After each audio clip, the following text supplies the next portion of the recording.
Hi guys, I am here to do a book review today. Yes, you heard me correctly, a book review, not a book haul, not a book tag, not anything vaguely to do with buying or selling books, a book review, which is often seen as the point of a booktube channel. I have decided on sort of pre-December-ness that I am going to give reviewing another go. So the book that I'm going to be reviewing today is The Fifth Wave by Rick Yancey, which I recently read with my book group. So yeah, I know it's something that most booktubers have already read and discussed and, you know, beaten everything out of, but if you've got anything left to say about it, please do comment with what you thought and I will be happy to discuss it with you. I'm going to attempt to review it without spoilers, but if there is anything that I say that counts as a spoiler in your mind, I am so sorry. I'm going to attempt not to wreck my Dalek. I've lost my sofa, that's why I'm in this corner with all my stuff, so yeah, just gonna sit in front of Skullduggery's crotch and talk to you about the fifth wave. The first wave took out 500,000 people. The second wave put that number to shame. The third wave lasted a little longer, 12 weeks, 4 billion dead. In the fourth wave, you can't trust that people are still people. And the fifth wave, no one knows, but it's coming. On a lonely stretch of highway, Cassie runs from the beings that only look human, who have scattered Earth's last survivors. To stay alone is to stay alive until she meets Evan Walker. This is the part where everyone thinks, ugh, love story. Beguiling and mysterious, Evan may be her only hope. Now Cassie must choose between trust and despair, between defiance and surrender, between life and death. So that's what the blurb basically says. And yes, the line about Evan Walker does make you think, it's just obviously a love story. But it's not just obviously a love story, there is actually quite a subplot thing to it. So it does exist, but it's not anything major. So essentially there's the main character, Cassie, who is basically in the centre of this huge disaster on Earth where some beings called the Others, which is her family's sort of title for them, they're not actually got a name, so they're just called the Others. They're basically invading Earth to use it as a home, which is what they basically think throughout. And in these 4 different waves, a different number of people are killed.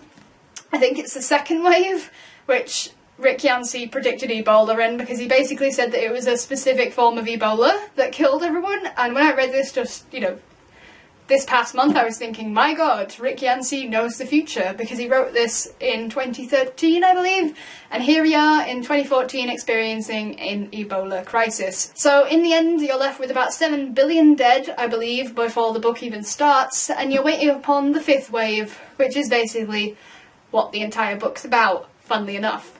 So, yeah, she goes through the book, she meets Evan Walker, he does change the plot, and he is important, but not in the way that you'd think.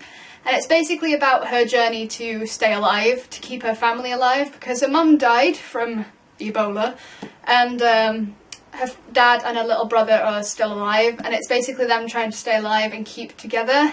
And I'm not going to spoil what happens beyond that, but my god, I cried. Like, honestly, it was really, really sad. I couldn't even believe it. But yeah, it's honestly, a great book. I really did enjoy it, but there's those kind of things that you enjoy and that you don't enjoy. So for example, what I really liked, if I consult my little sheet here, is that basically it was a great plot, and obviously the entire story was so good, and I really enjoyed how Rick Yancey wrote the story as well. He kind of made it between different points of view, and he put it between different characters, and you got to look at everyone equally. Cassie's initial love interest, which she mentions quite a bit at the beginning, called Ben Parrish. Not gonna say what happens to him. And then Evan comes along, and you one of the cons, I guess, if you have pros and cons, is that it kind of spreads into this kind of love triangle thing where she's torn between the two, but at the end it doesn't seem like she's torn between them at all, so it's like, do you have a problem with it or not? It kind of depends. But it was really original, the story was completely new, I've never read anything like it, so if you're into sort of sci-fi, alien, supernatural kind of thing, you will love it.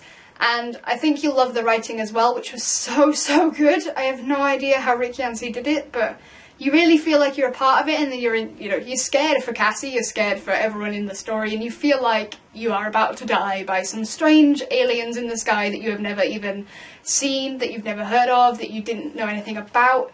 Honestly, I think about 2 days after I had this horrible nightmare, and I couldn't deal with it. It was horrible.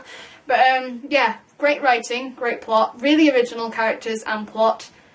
Kind of the negatives is that some of it is predictable. Some of it you just see it coming and then it happens and you're like, well, okay. And it kind of does drag it down a bit, the plot and the characters, because you see what's going to happen to them, and it does happen, but at the same time it's still a really good story no matter if you knew it was going to happen or not, so it doesn't really matter as much. So it's up to you basically if that detracts from the story or not. It's basically your call. And then the first chapter, which was kind of forgettable, but I suppose that's kind of the point. Like, you know it's happened, but you forget about it until it reappears later on, and then you're like, oh my god. And then the final bit is the confusing nature of the point of view. Like, it's really effective to have the point of view change, and Rick Yancey does it really well, but I couldn't keep track of who it was, basically. Like, I'd switch between characters, it'd switch between points of view, and I'd be sat there thinking, who the hell is this? For about a page until I realised who it was, and I think that's not a really good feature of the writing. Like, the writing was great, but that's probably the worst bit about it, that it wasn't entirely clear all the way through. So always try and keep track of where you are and who you're following, because if you don't and you think it's someone else, you start hating them, and then you realise, and then you're like, oh my god, I'm sorry, didn't mean to hurt you, didn't mean to hate you. So with all the things considered about how the story was great and how the writing was great, but there were elements of it that weren't so good, I decided to give the book overall a 4 out of 5, because I did really enjoy it. I did honestly enjoy it, and considering I think it's 400 and something pages, 457, it was a really great book, and I read it all in one sitting, all in one day. I loved it. I basically went through it at light speed. So if you want a really good read that you can get through really quick, but it's not your typical short book, definitely would recommend The Fifth Wave. And there is the sequel as well, which I believe I bought the other day. I'll go and show you it because I can't remember the title. Classy. Got it. It is The Infinite Sea, which is a lot thinner, to be honest. I expected it to be bigger considering it's the sequel, but it's a lot thinner. Haven't even taken the sticker off it because I literally only bought it the other day as soon as I finished The Fifth Wave.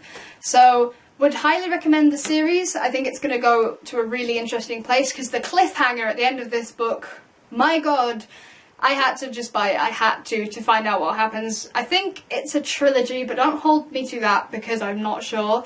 But I'm pretty sure there might be another book after this at the very least. So I would highly recommend The Fifth Wave. If you enjoy that, definitely pick up the sequel, even though I haven't read it yet. I'm pretty sure it's going to be good.